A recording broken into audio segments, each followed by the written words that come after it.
Yun, mga kaibon, siguro pare-pareho lang tayo nung nagsisimula. Kalat-kalat. Ibig sabihin, naghahanap tayo ng impormasyon, naghahanap tayo ng kaalaman, bago eh. Pero mapapansin natin, parang kalat-kalat, iba-iba. Kadalasan na mga breeding tips. Alam natin yan. Pero sabi ko nga, medyo, siguro sa iba, medyo hindi ganun kadali. Sa akin, medyo okay, medyo nadadalian ako ng konti. So, nag-focus tayo ngayon sa color genetics ng lovebirds dahil yun ang medyo madugo. Okay? Pero ganun pa man, pag hindi ka nakahagilap kagad ng isang libro tulad nitong kay Terry Martin tsaka kay Dirk Van den Abil, talagang kalat-kalat. At hindi ganun din kadali maintindihan. So, iniisip ko ngayon, mukhang dito sa comments, karamihan, may mga baguhan. Okay? So, kung baguhan ka, ano yung gusto mong, kumbaga, kung ako baguhan, ano yung gusto kong pagsimulan na yung kalituhan, dahil nga sa dami ng kalat-kalat na impormasyon, masasala at dahan-dahang lilinaw. Okay? At, napagtanto ko, at sana maintindihan to, o kumbaga, mag-a-agree bandang huli yung mga baguhan sa gagawin nating module per module. Ayun. Uunahin natin, para sa akin kung color genetics ang pag-uusapan, uunahin natin kabisaduhin. Although yung iba sasabihin nila napaka-basics naman yan. Pero totoo yun, napaka-basic, pero magugulat ka, karamihan ng baguhan hindi kabisado.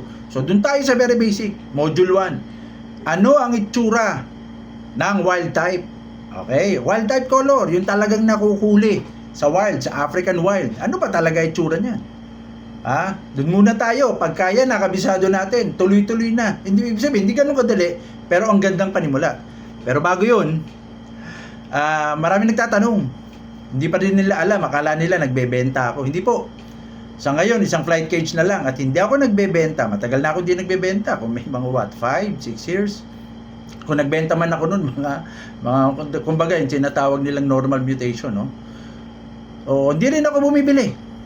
Okay? So, anong ginagawa ko? Ba't ako saan nanggagaling? Yung tinatanong nila ako, yung passion ko to explain itong mga kaalaman, pag-share ko. Saan nanggagaling yan, sir? Paano kayo, kumbaga, kikita ba kayo dun or something? Hindi naman pupasok sa isip ko yun. Pero, kaya ako medyo nandito pa rin sa mission natin. Alam naman siguro ninyo kung ano mission natin, ano? Ang mapalaganap tong kaalaman ng color genetics at mapaangat ang industriya. Meron ako mga energizer na tinatawag. Okay? Yun yung parang pagising sa umaga, parang gusto kong mag-share uli ng kaalaman. So, kailangan ko na energizer. Ito po mga kaibigan, mga comments at likes. Etong energizer ko. Isa sa babasahin na natin para na rin tong shout out. Okay. Kay Andrew Hearn, H-E-R-N. Nung una akong nag-ibon way back 2018, ganito information ang hinahanap ko. Ayun na sabi niya. Thank you, Andrew Hearn. Kay Arnel Villanueva. Very well said, sir. Sa gandang info niyan para sa lahat ng mag-ibon dito sa ating bansa. God bless and keep up the good work. Sabi naman ni Tony Ben Nadonga. Salamat, sir, sa pagtuturo. Napakalaking tulong po sa amin ng mga hobbyist. At nagkakaroon kami ng idea sa mga alaga namin. Repok Espinosa naman. Thanks sa info, sir. Malinaw pagka-explain. Kay Mikel Agustin. Nice, klarong-klaro at ang linis ng pagkakapaliwanag. Sabi naman ni Alex Guevara, tama po, bossing. Salamat. Enjoy breeding. Kay Jam Mini Aviary. Thank you for your time and sharing. Lovebirds in Color Genetics. Vic Rubio. Ayos, lino ng paliwanag mo, sir. Sabi naman ni Warm Birds, napakalinaw at ang linis ng explanation. Salute and welcome back, sir. Thank you. Excuse me. Ed Martinez, maganda ito. Ang liwanag ng paliwanag. Next topic po, idol. Ayan, kay Ed Martinez naman yan. Kay Leaks PewDiePie. Welcome back, idol. Ito talaga inaabangan ko. Salamat po. Kay JJ De La Cruz. Ito yung mga madalas nating nakaka-chat, kumbaga, katropa na rin. Very clear information, bro. Marite or Marit Francois. Napakalinaw na paliwanag, sir. Solid. Thank you, thank you.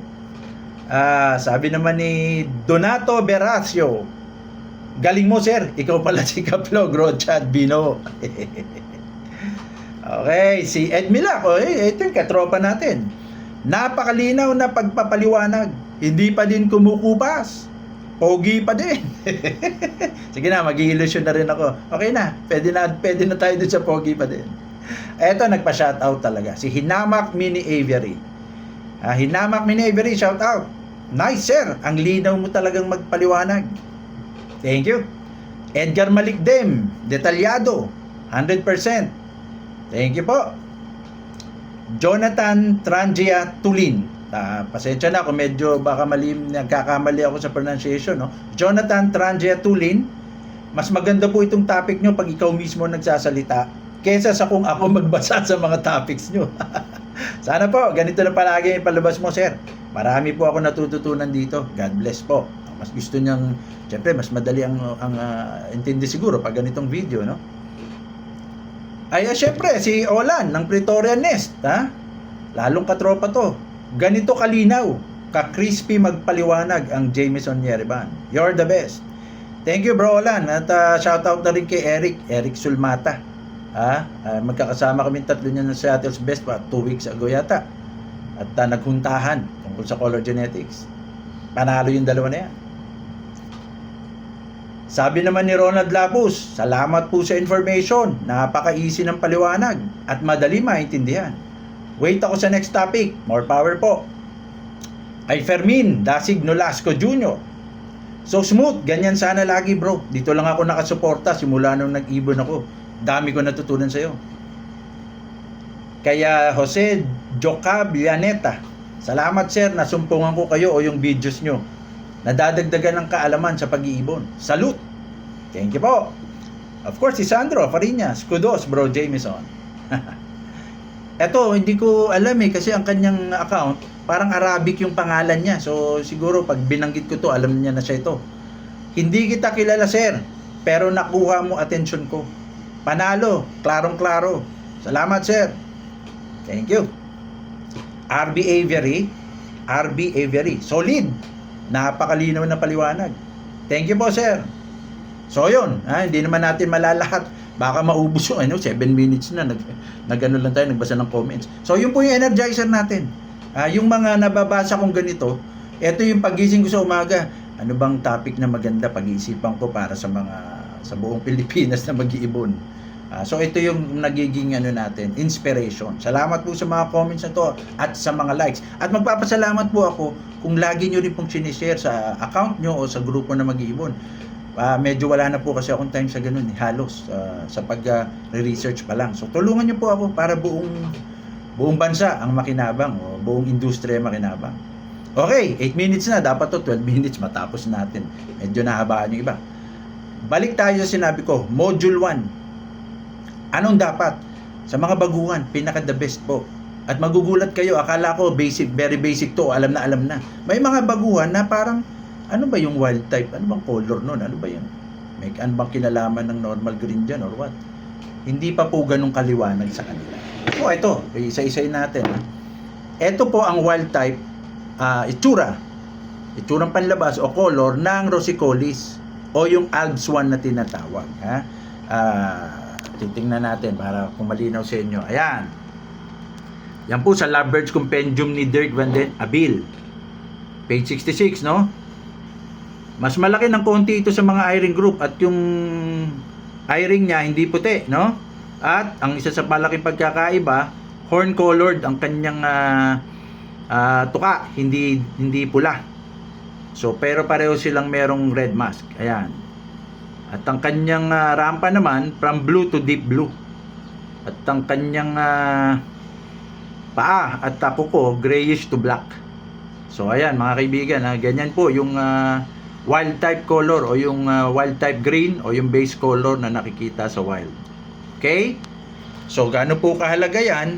Pagkabisado nyo na po sa Alpson kung ano yung color na yan, ay madali nyo nang maintindihan kung ano yung mga mutation. Papaliwanag po natin yan isa-isa. Okay? So, dito naman tayo. Wait. Inom muna tayo. Yo. Ito po. Medyo Medyo marami nakakabisado dito pero mabuti na linawin natin ha. Oh, ayan.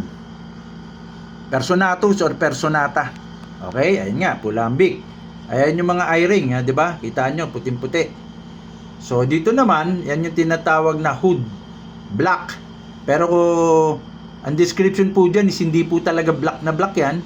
Parang may sitasin sa naghahalo ang sitasin red to brown yung area na yan. Kaya kung mapapansin nyo, hindi yan ganun ka black. Okay?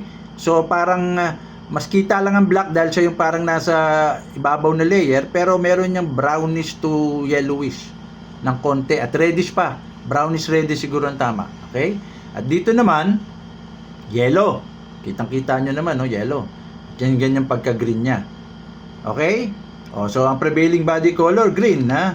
Tingnan natin kung anong description naman. Ayan, yan ang maganda, sa wild. Yan yung forma niya. So kung tutusin po, ang para sa akin, ang wild type color ng personata, napakaganda. Mas maganda pa siya sa akin dun sa ibang mutation niya.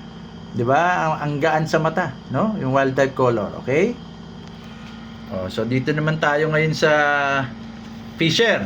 Yung tinatawag naman na fishery. Yan talaga yung sinasabi ni Dirk na tamang scientific name. So ayan. Yan ang fisher, no? So again, pulambik. Ayan. At eto, naghahalo yung parang reddish orange na kanyang mask. Pagdating dito may pagka yellowish.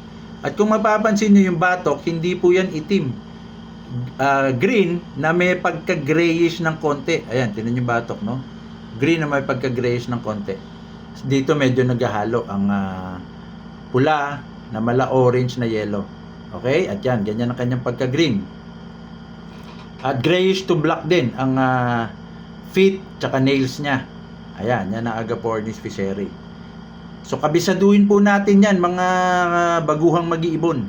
Dapat kabisado nyo ang wild type color o yung base color ng iba't ibang species. Ito muna ng tatlo. Marami pa rin kasi yan, pero ito muna ng tatlo. Ito yung laging nakikita sa ibonan natin. Okay. So papunta na tayo ng 15 minutes. May 3 minutes tayo para magpaliwanag. Pagkabisado na po natin itong mga wild type color na to, kasi sa dami ng lumalabas, usually opaline.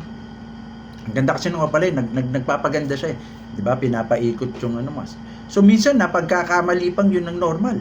Normal green kasi madaming lumalabas na opaline. So ito po yung mga nakita nyo sa video na ngayon. Sa libro po ito ni Dirk Van den Abil na Lovebirds Compendium. Ayan po yung kumbaga specimen o nung example niya na talagang galing sa, ito yung mga kulay na galing sa wild. Ito yung mga linyada na talagang wild type color.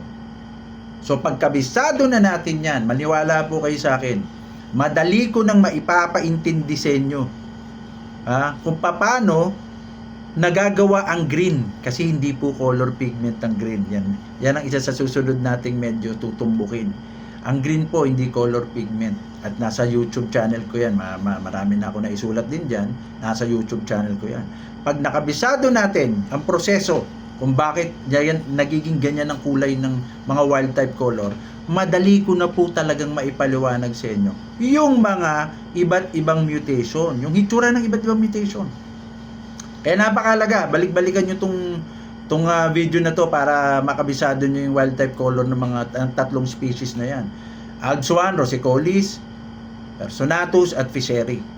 Pag nakabisado nyo po yan, madali tayong magkasundo. Papaliwanag ko sa inyo isa-isa kung ano ang epekto ng blue, ano epekto ng lutino or ino, opaline, cinnamon, pallid, yellowface, dami na yan, violet, dark factor, napakarami na nila. In fact, papakita ko na rin sa inyo yung iba't ibang mutation dito sa book ni although hindi pa to, matagal na to, so hindi ito ganun ka-updated. Ang updated talaga yung sa, pangalan nito sa Mutabase or Nitogenetics na website niya. Ayan.